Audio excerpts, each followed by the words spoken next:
सत्यनारायण भगवान की कथा की मूलता है कि जिस जगह पर सत्यनारायण भगवान की कथा हो रही हो, तुम प्रथम अध्याय में जाओ मत जाओ, द्वितीय अध्याय में जाओ मत जाओ, तृतीय अध्याय में जाओ मत जाओ, पंचम अध्याय में जाओ मत जाओ, आरती में तुम जाओ चाहे मत जाओ, पर सत्यनारायण भगवान की कथा कहती है जब कथा पूर्ण हो जाए और तुम्हारे कानों में टिकोरे की आवाज आए कि आरती हो गई है, तब आरती होने के बाद प्रसाद लेने के लिए, प्रणाम करने के लिए अवश्य जाओ। ये सत्यनारायण भगवान की कथा की मूलता है। कहां से निकली है सत्यनारायण भगवान की कथा? सत्यनारायण भगवान की कथा का प्रगट स्थान कौन सा है? सत्यनारायण भगवान का जन्म, सत्यनारायण भगवान का प्रागट्य कहां से हुआ है? स्कंद पुराण से।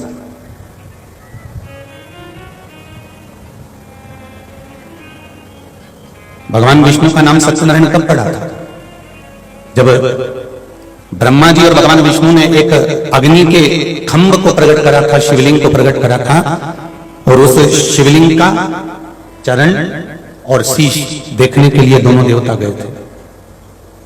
भगवान विष्णु चरण में गए और भगवान ब्रह्मा आकाश में गए।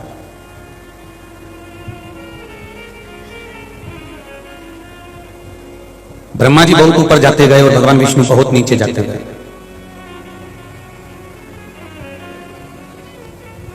तलातल रसातल पताल में पहुंचने के बाद भी भगवान शंकर के चरण नहीं मिले।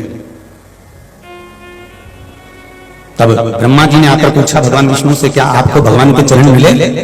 भगवान विष्णु ने एक शब्द में कह दिया कि मुझे भगवान शंकर के चरण नहीं मिले, तो शिवलिंग में से आकाशवाणी हो गई, हे नारायण, तुमने आज शंकर के सामने सत्य बोला है, इसलिए आज से तुम्हारा नाम सत्यनारायण होगा।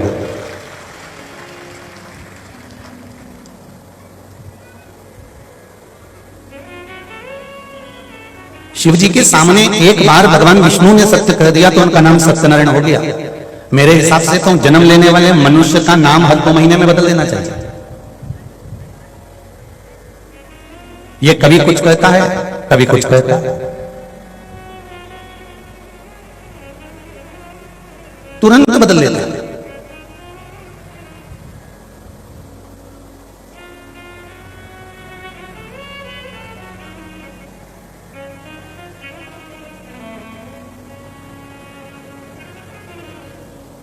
कभी तो कहेगा कि तुझे देखूं नहीं तो मुझे चैन ही नहीं आया हो, और जब शादी हो जाए ना और दोनों में झगड़ा हो जाए तब पति चिल्ला कर बोलता है, जब से तेरा मुंडा देखा मेरी जिंदगी बेकार है, और अभी फोन पे बोल रहा था कितनी देखूं तो चैन नहीं आया। तुरंत पलटे। मेरे शिव जी का नाम, मेरे शंकर भगवान ने भगवान विष्णु को सत्यनारायण कहा है, इसलिए सत्यनारायण भगवान की कथा कहीं और से नहीं निकली है। सत्यनारायण भगवान की कथा स्कंद पुराण से निकली है।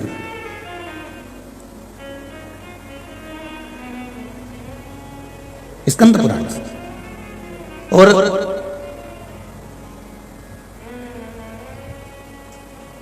सत्यनारायण भगवान की कथा की मूलता प्रसाद से करी गई कि तुम कथा में पहुंचो ना पहुंचो, तुम प्रणाम करो ना करो, पर तुम आरती में जाओ चाहे मत जाओ, पर आखिरी में सत्यनारायण भगवान की उस कथा में पहुंच जाना। उससे क्या होगा? तो उसमें जो प्रसाद मिलेगा, प्रसाद का मतलब होता है प्रसाद, प्रभु का साक्षात दर्शन।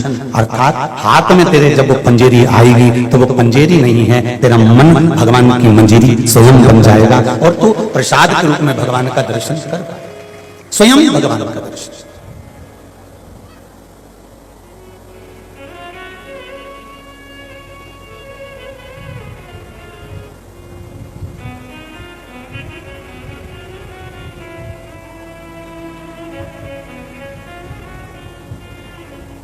प्रभु का साक्षात दर्शन है सत्यनारायण भगवान का प्रसाद।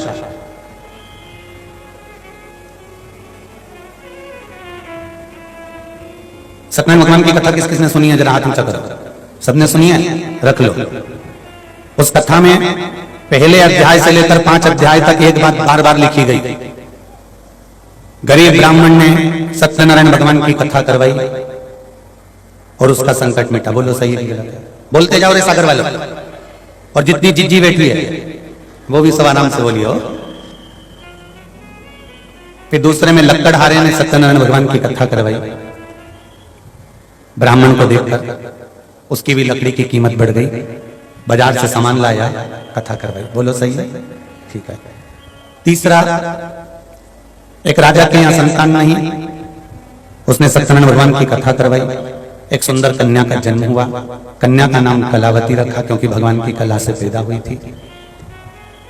सत्यनारायण भगवान की कथा को भूल गया, दुख पाया, भटकता रहा। फिर बाद में बाजार गया, दूसरे गांव गया, दुख भोगा। राजा की पत्नी ने सत्यनारायण भगवान की कथा करवाई। ठीक है। फिर अध्याय में आगे बढ़े तो राजा वापिस आ रहा था, उसकी परीक्षा सत्यनारायण भगवान ने ली। नाव में पत्ते भरे हुए हैं, लता पत्र भरा हुआ है, कहकर झूठ बोला। फिर पत्नी ने सत्यनारायण भगवान की कथा करवाई। फिर आखिरी में एक भील सत्यनारायण भगवान की कथा कर रहा था, राजा वहां पहुंचा, प्रणाम नहीं करा, प्रसाद नहीं लिया, वापिस चल गया, बर्बाद हो गया। फिर सत्यनारायण भगवान की कथा को प्रणाम करा। अब इन 5 अध्याय में आपने ये सुना कि ब्राह्मण ने सत्यनारायण भगवान की कथा करवाई, लक्कड़हारे ने सत्यनारायण भगवान की कथा करवाई। फिर इसमें वर्णन आया कि इसने सत्यनारायण की कथा करवाई, फिर उसकी पत्नी ने दुख भोगा, उसके बेटे ने दुख भोगा, उसके जमाई ने दुख भोगा, सत्यनारायण भगवान की कथा करवाई। इन 5 अध्याय में सत्यनारायण भगवान की कथा का वर्णन किया गया, पर यह समझ में नहीं आया कि सत्यनारायण जी की कथा कौन सी थी जो लक्कड़हारे ने और ब्राह्मण ने करवाई थी।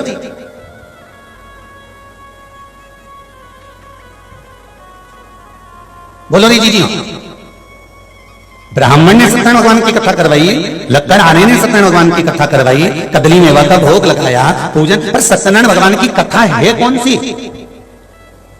जिसको लक्कड़हारे ने करवाया था, जिसको ब्राह्मण ने करवाया था, जिसको राजा ने सुना था, जिसको उसके जमाई ने सुना था, और नाव लता पत्र भरकर, तो वो सत्यनारायण की कथा कौन सी थी? तो स्कंद पुराण कहती है वो सत्यनारायण भगवान की कथा कोई दूसरी नहीं थी। भगवान ब्रह्मा और विष्णु ने जो शिवलिंग की उत्पत्ति करी थी, उस शिवलिंग का और छोर देखने के लिए दोनों गए थे, पाताल में मेरे भगवान पहुंच गए थे, उनको भगवान के चरण नहीं मिले थे, तो ब्रह्मा जी के सामने उन्होंने सत्य कह दिया था, इसलिए भगवान शंकर ने उनका नाम सत्यनारायण कर दिया था। ये सत्यनारायण भगवान की मूल कथा का सार तत्व है।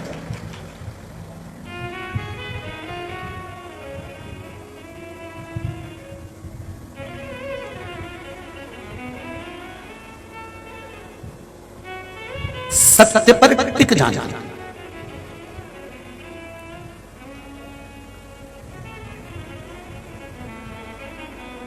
सत्य पर अड़ जाना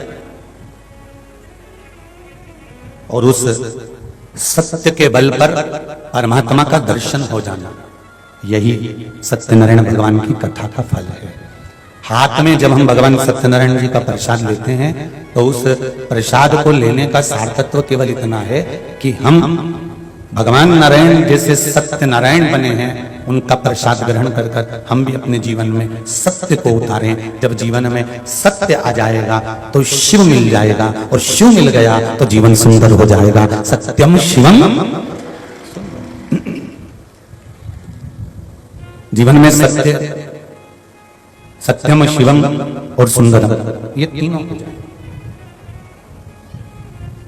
सत्य की प्रधानता को जानिए।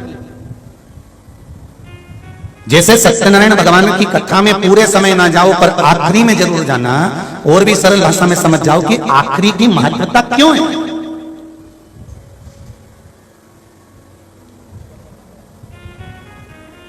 ये दुनिया के लोग इंतजार क्यों करते हैं कि 7 दिन की शिवपुराण पूरी होगी तो हम तो आखिरी दिन जाएंगे,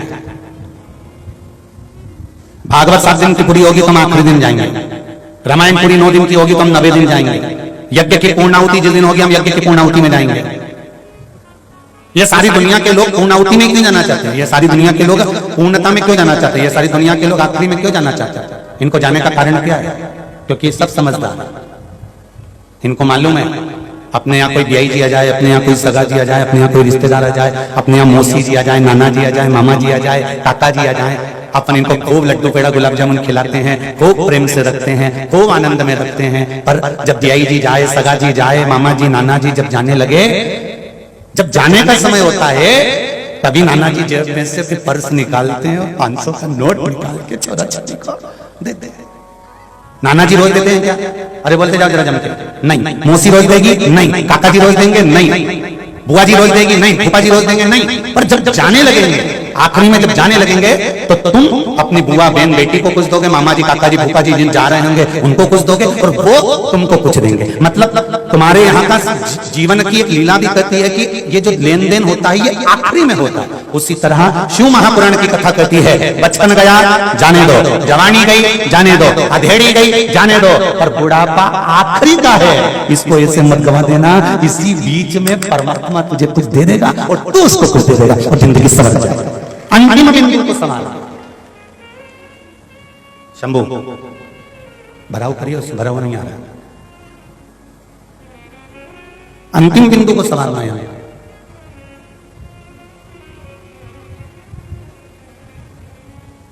बचपन खेल में खोया, जवानी नींद भर सोया, बुढ़ापा देख कर रोया, सिराने मौत हंसी। आखिरी में जब जाते जाते कोई 500 का 200 का 100 का नोट पकड़ा जाता है, उसी तरह शिव महापुराण की कथा कहती है कि अंतिम बिंदु जब आता है उस बीच में लेन देन चालू होता है।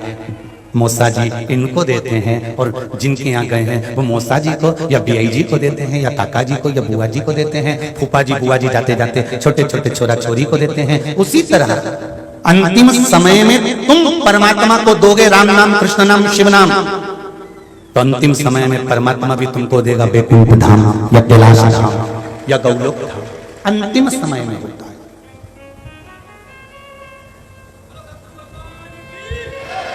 और ये अंतिम समय का जो खेल है इसको समझना बहुत जरूरी है हमारा।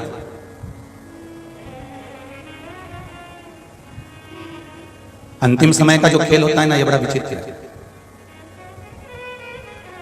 तुमने दान करा, तुमने धर्म करा, तुमने पुण्य करा, तुमने सत्कर्म करा, तुमने स्मरण करा, ये जीवन का एक आनंद सुख है।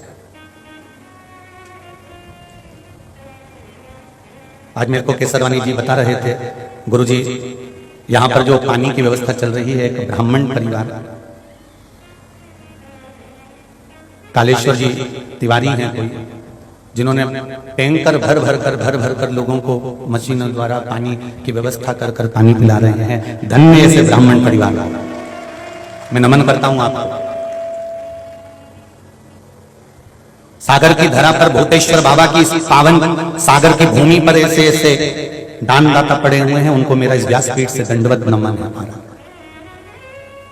फिर बताया कि कोई एक अग्रवाल परिवार है, श्रीमती चंदा श्रद्धा जी अग्रवाल, जिन्होंने बड़ा बाजार रामबाग मंदिर से 2-2, 3-3 बसों को लगाकर रखा है मात्र भक्तों को छोड़ने के लिए और ले जाने के लिए। ऐसे अग्रवाल परिवार को भी नमन करता।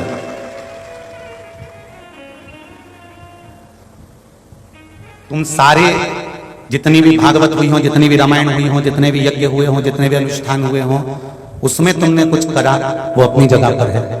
पर शंकर के मंदिर में, शिव महापुराण में एक बार जो थोड़ा सा कर देता है वो मरते दम तक खत्म नहीं होता, वो हमेशा अजर अमर होता है। शिव को अमरनाथ कहते हैं, शंकर भगवान को अमर तत्व कहते हैं। देवता समुद्र मंथन में निकले हुए अमृत को पीकर अमर हुए थे और मेरे शंकर तो विष पीकर अमर हुए थे। संसार में कोई ऐसा है जो विष पीकर अमर होता? मेरा महादेव बिल्कुल उल्टा, बिल्कुल विपरीत,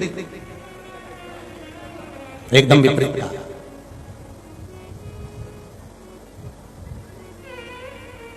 ध्यान से सुनना, जितने दूसरे नंबर के पंडाल में बैठे हैं और जितने तीसरे नंबर के पंडाल में बैठे हैं, क्योंकि सामने वाले पंडाल वाले तो हमको दिख रहे हैं, पर साइड वाले तुम लोग जरा ध्यान से सुनना रहे, कोने में सट के बैठे हो, बहुत ध्यान से सुनिए। देवता अमृत पीकर अमर हुए हैं, पर दुनिया में कोई ऐसा नहीं होगा जो विष पीकर अमर होता होगा। उसमें भी केवल एक देव महादेव ऐसे हैं जो विष पीकर अमर होते हैं, और अमृत पीने वालों का कोई नाम नहीं लेता, पर विष पीने वाले को आज भी लोग नीलकंठ महादेव के नाम से पहचानते हैं। आज भी नीलकंठेश्वर महादेव के नाम से दुनिया के लोग पहचानते हैं, क्योंकि इसने विष पिया। माँ बाप की मिली हुई प्रॉपर्टी पर, माँ बाप के मिले हुए धन पर, माता पिता की मिली हुई संपदा पर तो दुनिया ऐश कर लेती है साहब, दुनिया ऐश करती है। और जिसके पास में ना माँ बाप ने धन दिया हो, ना प्रॉपर्टी दी हो, ना सत्ता दी हो, छोटी सी काम कर कर, छोटा सा काम करते करते करते करते करते करते करते करते जब वो उन्नति की सीढ़ी पर चढ़ता है, इसी को कहते हैं नीलकंठेश्वर महादेव। इसी को कहते हैं, इसी को नीलकंठेश्वर महादेव कहते हैं। कर्म से पीछे नहीं हटा, अपने कर्म में लगा रहा, काम करते करते करते करते छोटे से काम को भी करता करता करता। ये जरूरी नहीं है कि आप बहुत बड़ा काम करें, आप छोटे से काम को भी करते करते करते करते जब उन्नति की सीढ़ी पर बढ़ जाएं, उन्नति की सीढ़ी पर चढ़ जाएं, तब समझ लेना कि आप कोई दूसरे नहीं है। पिता माता, जो माता पिता ने ढेर सारी संपदा दी, जिसके पास में ढेरों प्रॉपर्टी थी, ढेरों जमीन थी, ढेरों जायदाद थी, उन्होंने अपने बच्चों को दे दिया, बच्चों ने उसको पालन पोषण कर चार चांद लगाए, ये अपनी जगह पर है। पर जिन माता पिता के पास में कुछ भी नहीं था, उन्होंने अपने बच्चे को केवल एक चीज दी है, विद्या रूपी धन दिया, और विद्या का धन देकर कहा कि तू अच्छी पढ़ाई कर ले, अच्छी विद्वत्ता धारण कर ले, तू अच्छा पढ़ ले। एक माता पिता और एक स्कूल का शिक्षक, टीचर, ये दोनों बड़े गजब होते हैं। माता पिता भी अपने बच्चों से कहते हैं पढ़ाई कर लो जिंदगी बन जाएगी, और शिक्षक भी कहते हैं पढ़ाई कर लो जिंदगी बन जाएगी। पर जब हम छोटे रहते हैं ना, तो हमें माँ बाप के शब्द भी अच्छे नहीं लगते हैं, और जम के बोलो टीचर के शब्द भी अच्छे नहीं लगते। पर जब हम स्कूल कॉलेज से निकल जाते हैं, और जब हमारी जिंदगी की लाइफ को हम आगे बढ़ा रहे होते हैं, तब हमारे माँ बाप के शब्द और हमारे टीचर के शब्द हमें बार बार याद आते हैं। वो कहते थे थोड़ा पढ़ ले तो अच्छा बन जाएगा, थोड़ा पढ़ ले तो जिंदगी बन जाएगी, पर हमने उनको हल्के में लिया।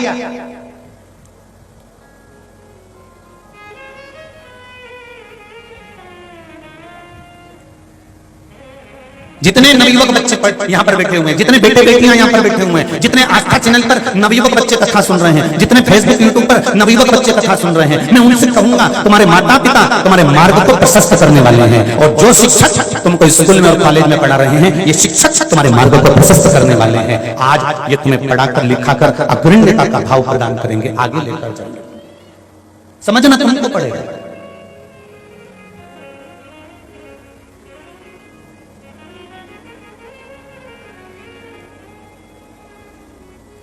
अमृत पीने के बाद तो लोग भले कहते हैं कि इसने अमृत पिया है, यह अमर हो गया है, पर विष पीने के बाद अगर कोई अमर हो रहा है तो यह देवादिदेव महादेव नहीं है, उसके सिवा कोई दूसरा।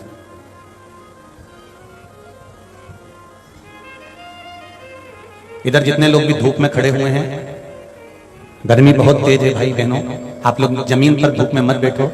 निवेदन है कि तीसरे नंबर के पंडाल में पहुंच जाओ, अगर दूसरा पंडाल भी फूले तो आप तीसरे नंबर के पंडाल में पहुंच जाओ, पर धूप में मत बैठो, धूप में मत खड़े रहो।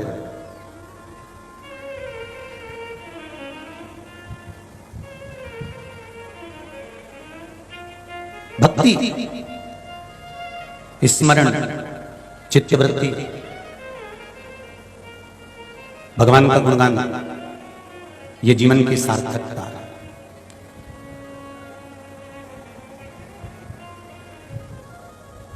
सत्यमय जियो। एक छोटा सा झूठ केतकी के फूल ने बोल दिया था तो आज तक महादेव पर नहीं चढ़ा। एक छोटा सा झूठ, चोंगे जैसी आवाज आ रही है, उसको सेट करिए। एक छोटा सा झूठ गौ माता ने बोल दिया था तो मुख आज भी झूठन का सेवन कर रहा है। अच्छा ईमानदारी से बोलना रे जी जी। और जितने भाई बहन यहाँ कथा सुन रहे हैं और जितने आस्था चैनल पर कथा सुन रहे हैं, जितने फेसबुक यूट्यूब पर सुन रहे हैं, तुम्हारे हृदय पर हाथ रखकर बोलना, तुमको मालूम है कि गौ माता में भगवान बसते हैं, तुमको मालूम है कि 33 कोटि देवता इस गौ माता में बसते हैं, तुमको मालूम है कि इसमें देवी देवता बसते हैं, तुमको मालूम है कि गौ माता पूजनीय है, तुमको मालूम है कि इसमें भगवान का वास होता है, तुमको मालूम है कि इसको प्रणाम किया जाता है, तुमको मालूम है कि गौ माता की पूंछ पकड़कर पार लगाया जाता है, तुमको मालूम है कि बेतरनी करने के लिए गाय की पूंछ का पकड़कर दान किया जाता है, तुमको मालूम है कि सारी दुनिया में गौदान से बड़ा कोई दान नहीं है। उसके बाद भी, इतना ज्ञान होने के बाद भी घर की जो झूठन निकलती है तो भी तुम गाय को ही क्यों देते हो?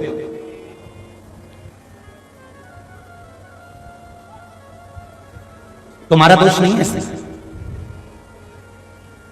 इसमें तुम्हारा दोष नहीं है, इसमें दोष है एक गौ माता ने किया। शंकर पार्वती, भगवान शिव ने माता पार्वती को साथ लिया और माता पार्वती को साथ लेकर भगवान शिव आज माता पार्वती को 12 ज्योतिर्लिंग का जहां पर प्रागट्य होगा उन ज्योतिर्लिंग की भूमि को नमन करने ले जा रहे हैं शंकर पार्वती जी।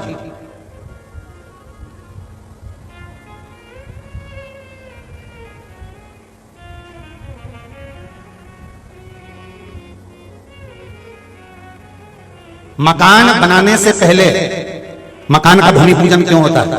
उत्तर दीजिए, बोलो रे भाई। दुकान बनाने से पहले, मकान बनाने से पहले, फैक्ट्री बनाने से पहले कथा जिस भूमि पर होती है उस भूमि पर ध्वजारोहण, यज्ञ जिस भूमि पर होता है उस यज्ञ की भूमि का ध्वजारोहण, मंदिर जहां बनता है उस मंदिर का भूमि पूजन, दुकान जहां बनती है उस दुकान का भूमि पूजन, मकान जहां बनता है उस मकान का भूमि पूजन क्यों किया जाता है? किस लिए करते हैं? ओम शिव महापुराण की कथा कह रही है सागर से कि जिस भूमि पर मंदिर बन रहा है, जिस भूमि पर मकान बन रहा है, जिस भूमि पर दुकान बन रही है, जिस भूमि पर कथा होना है, जिस भूमि पर यज्ञ होना है, जिस भूमि पर सत्संग होना है, उस भूमि का भूमि पूजन ध्वजारोहण इसलिए किया जाता है कि उस भूमि पर भगवान का निवास होने वाला है। तो भूमि पूजन के माध्यम से सारे देवी देवताओं को आवाहन कर कर उस भूमि को दिखाया जाता है कि यहाँ पर आपको इतनी तारीख से इतनी तारीख तक आकर विराजमान होना है। अब यहाँ आपका वास होने वाला है, आपका निवास होने वाला है। आप इस भूमि पर कृपा बनाए रखना जिससे यहाँ मकान जल्दी बन जाए, दुकान जल्दी बन जाए, शीघ्र की शीघ्र कथा हो जाए, यज्ञ हो जाए, मंदिर बन जाए। इस भूमि को आप आकर संभाल लेना।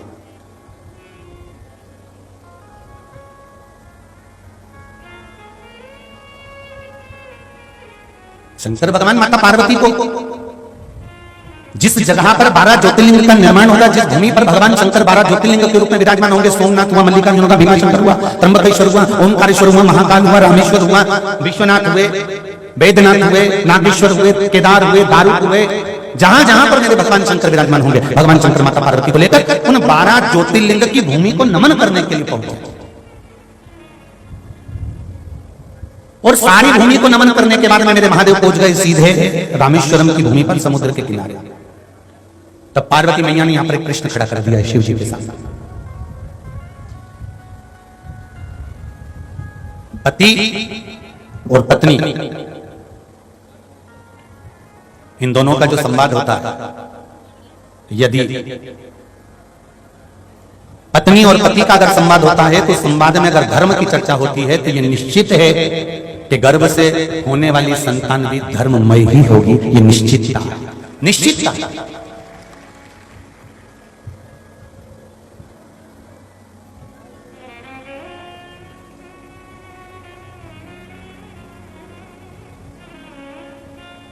महाराज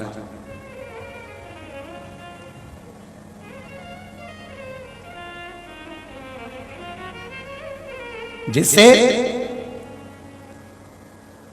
एक तेज हवा चलती है तो वो चली हुई हवा मौसम बदल देती है। गर्मी पड़ रही हो ठंडक ला देती है। कई बार ऐसी हवा चलती है कि पानी को खींचकर पानी बरसा देती है।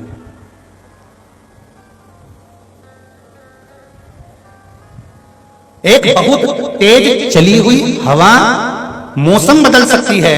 उसी तरह शंकर भगवान की सुनी हुई 7 दिन की शिव महापुराण की कथा तुम्हारी दशा बदल सकती है, ये निश्चित है।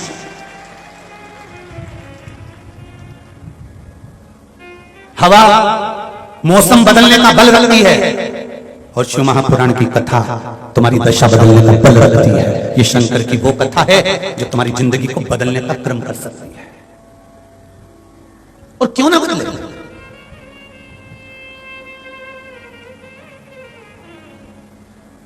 पार्वती मैया प्रश्न करती है शिव जी, होता है दशा कैसे बदलती है? पत्रों में देखो वर्णन किया गया है।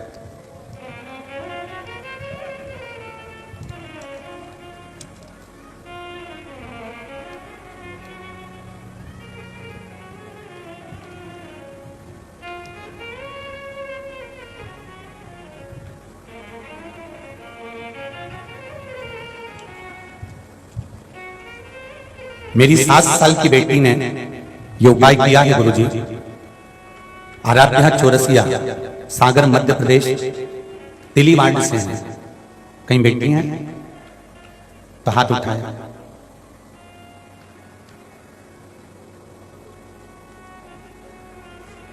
आराध्या चौरसिया, कहीं बेटी हो तो हाथ हिला दीजिए या आवाज लगा दीजिए।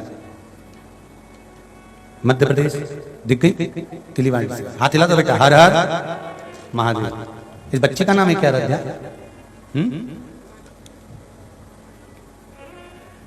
गुरुजी 2 साल से कान के ऊपर वाले हिस्से में गांठ हो गई थी। डॉक्टर ने ऑपरेशन के लिए बोला था। जिस पत्र को हम पढ़ रहे हैं ये पत्र आस्था चैनल पर भी पढ़ाया जाता है, जिससे आपको ज्ञात हो कि पत्र आपने भेजा है और ये पत्र है जिसने लिखा वो सामने है। डॉक्टर ने ऑपरेशन के लिए बोला था, ऑपरेशन कराना पड़ेगा बेहोश करके, लेकिन हम लोग ऑपरेशन नहीं करवाए। बाबा की ऐसी कृपा रही कि शिव महापुराण सुनी, आपके द्वारा बताए अनुसार उपाय किया। 1 लोटा जल, 1 चावल का दाना, 1 धतूरा रोज शिव जी को बेटी ने खुद चढ़ाना शुरू किया। कम से कम 1 महीने में गांठ बिल्कुल ठीक हो गई। जनवरी के माह में उपाय किया, जनवरी में ही बाबा की कृपा हो गई और दवा खाना भी बंद हो गई और डॉक्टर ने कह दिया अब इसको गांठ नहीं है। बहुत बहुत साधुवाद। मेरा देव महादेव को आपने गुड़िया 7 साल की आपकी उम्र है और अपने दिल से शिव जी को 1 लोटा जल चढ़ाया है बाबू। अगर छोटा सा बच्चा भी शंकर से आराधना कर रहा है और दिल से चढ़ा रहा है तो जो गांठ गली है बाबा देवादिदेव महादेव की कृपा से गली है। हर हर महादेव। शिव आराधना का दूसरा एक पत्र।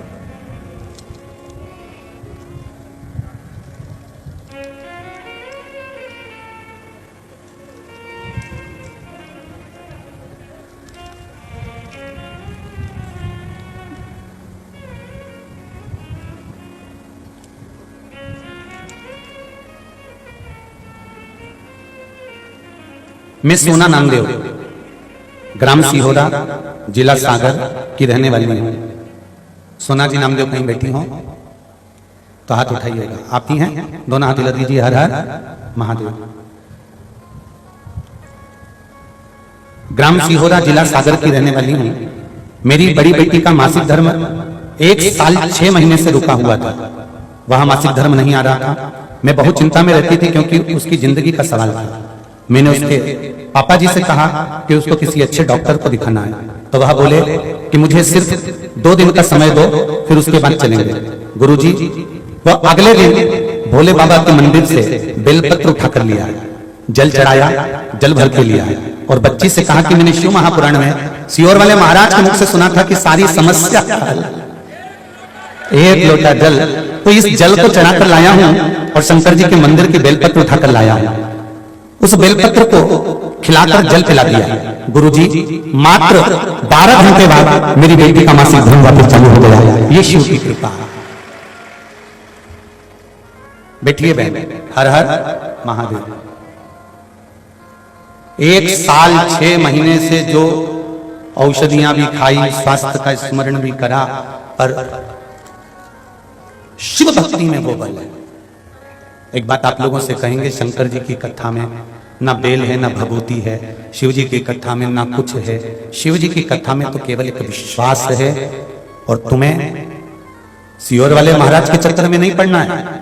ना तुमको सियोर वाले महाराज के आगे पीछे घूमना है, ना सियोर वाला महाराज तुमको कुछ देगा, ना हमको ज्योतिषी आती है, ना मंत्र आता है, ना तंत्र आता है, ना साधना आती है। हम तो केवल इतना जानते हैं कि शंकर पर अगर विश्वास कर 1 लोटा जल चढ़ाकर बेलपत्री को शंकर जी से मांग कर कि बाबा कि तुम्हारी चढ़ी हुई बेलपत्र है, मैंने सुना है आप पर चढ़ी हुई वस्तु औषधि हो जाती है, मेरे स्वास्थ्य ठीक नहीं है, शरीर में गांठ पड़ गई है, शरीर में ये दुख है, घुटने में तकलीफ है, आप अपनी एक बेलपत्र औषधि बनाकर दे दीजिए, शिव जी से मांग कर लाओ, उसको प्रेम से खाओ, बाबा चाहेगा तो अमृत कर तुम्हारी जिंदगी को संभाल।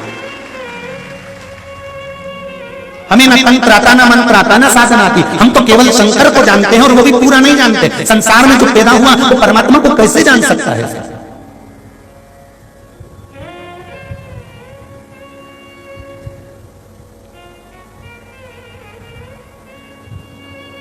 पत्रों का ढेर लगा हुआ है, ढेर पत्र आप लोगों ने भेजे हैं। अब इतने पत्रों का स्मरण कथाओं में करना कठिन है, परंतु फिर भी जो देवादिदेव महादेव की कृपा भक्ति है वही तो आप लोगों ने लिखा है।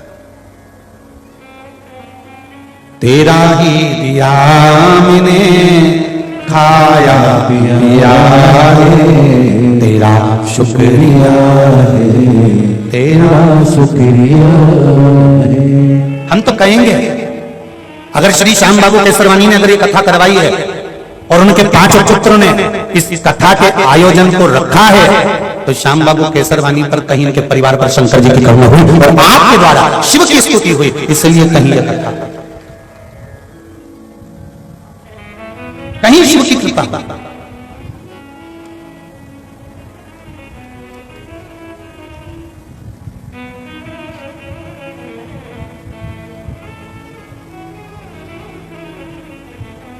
और धन्य ऐसे माँ बाप और धन्य ऐसे पुत्र और पुत्र वधुएं जो आगे रहकर इस पावन शिव महापुराण की कथा में अग्रणी भाव स्वर सागर वालों, आपको भी धन्यवाद है जो बसें लगा रहे हो, पानी की व्यवस्था कर रहे हो लोगों को। एक बार शिव महापुराण में जो तुम ये दान धर्म पुण्य कर रहे हो ना, जो जनता की सेवा कर रहे हो, इतनी भरचक गर्मी में आए हुए 3-3 पंडाल जो तुम भर के बैठे हो, इतने लोगों की जो व्यवस्था तुम कर रहे हो, इस व्यवस्था में अगर तुम्हारा 1 रुपया भी लग रहा है तो भगवान उसको लिख कर रखना है कॉपी में कि मैंने 10 रुपए का पानी पिलाया, कि 10 रुपए की चाय पिलाई, कि 10 रुपए का भोजन कराया, कि 10 रुपए का मैंने डीजल जलाया, भक्तों को ले जाने और लाने में मैंने इतना खर्च करा। तारीख, तिथि, दिन और बार लिख कर रखना और 3 महीने का इंतजार करना कि मेरे बाबा मतलब 1000 गुना दिया गया। जब वो चोर को कुबेर बना सकता है मेरा देवाधिदेव महादेव, शंकर जी के मंदिर में चोर चोरी करने गया था, तन का कपड़ा उतारकर त्रिशूल में लपेटकर आग लगाकर उजाला कर दिख रहा था चोरी का सामान। शंकर भगवान प्रसन्न होकर उस चोर को यदि कुबेर बना सकते हैं, तो क्या शंकर जी की कथा में आप आने वाले भक्तों की व्यवस्था में जो लगे हुए हैं, क्या उनके लिए देवाधिदेव महादेव कुछ नहीं करेगा? शिव कृपा, शंकर की उदारता, शंकर की करुणा।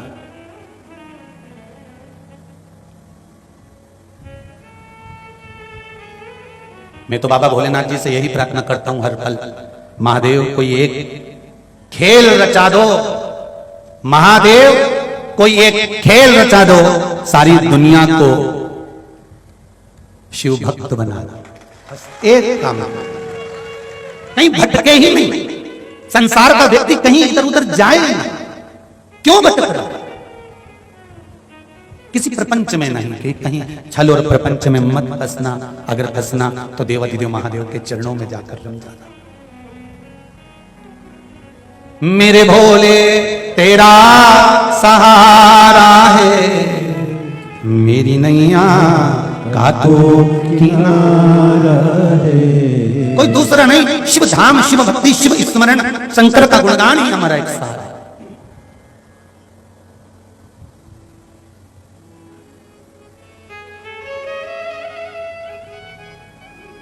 पार्वती जी ने कृष्ण खड़ा कर दिया शिव जी के सामने। 12 ज्योतिर्लिंग की भूमि पर जहां शंकर भगवान का प्राकट्य होगा, जहां ज्योतिर्लिंग शिवलिंग जहां पर प्रकट होगा, ऐसे 12 ज्योतिर्लिंग की भूमि को घूमने के बाद उस भूमि पर पहुंचे हैं रामेश्वर धरा। कथा तो आप टीवी पर सुन लोगे, जो दूर रहने वाले हैं वो टीवी पर कथा सुने चलता है, पर आपके क्षेत्र में अगर कथा हो रही हो, फिर निवेदन करेंगे जैसे शंकर भगवान पार्वती को लेकर 12 ज्योतिर्लिंग की भूमि को प्रणाम करने गए थे। क्यों? पार्वती जी ने पूछा कि यहाँ आने का फल क्या है। शंकर भगवान कहते हैं जिस धरा पर तीर्थ का निर्माण होगा, जिस धरा पर कथा का निर्माण होगा, जिस धरा पर मंदिर का निर्माण होगा, जिस धरा पर संत साधु सन्यासी तपस्वी साधक उपासक और शिव भक्त जहां पर जाकर बैठेंगे, उस भूमि को मात्र छू लेना, उसकी रज मस्तक पर चढ़ जाना, यही जीवन का सबसे बड़ा कल्याण है। कितने बैठे हो? हजारों लाखों में आप लोग आए हो।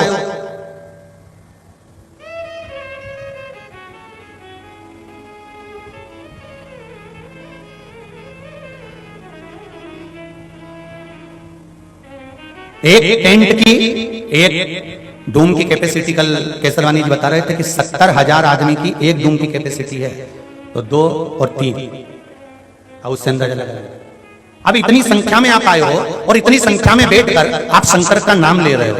प्रत्येक व्यक्ति एक साथ में एक जगह बैठकर श्री शिवाय नमस्तुभ्यम या नमः शिवाय या पंचाक्षर मंत्र या षडाक्षर मंत्र ओम नमः शिवाय, इतने सारे भक्त एक साथ शंकर का नाम लेते हैं। लेने के बाद जब वो चलते हैं, चलकर उनके पांव की धूल जब उड़ती है, सिर पर चढ़ती है, तो कितना भी पापी से पापी भी जीव होगा वो भी परमात्मा का भक्त बन जाता है।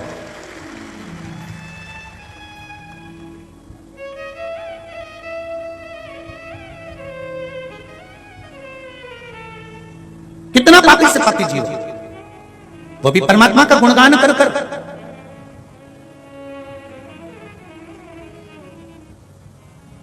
इस पंडाल के अंतर्गत से जब तुम निकल कर जाओ, अरे भगवान कृष्ण की कथा भागवत किस किसने सुनी है जरा बताओ तो। अरे बहुत बढ़िया, धर लो धर लो। हमने तो सुना है सागर को वृंदावन कहते हैं, हमने तो सुना है सागर को वृंदावन कहते हैं। एक बिहारी जी का मंदिर वृंदावन में है तो दूसरा बिहारी जी का मंदिर हमारे सागर में है।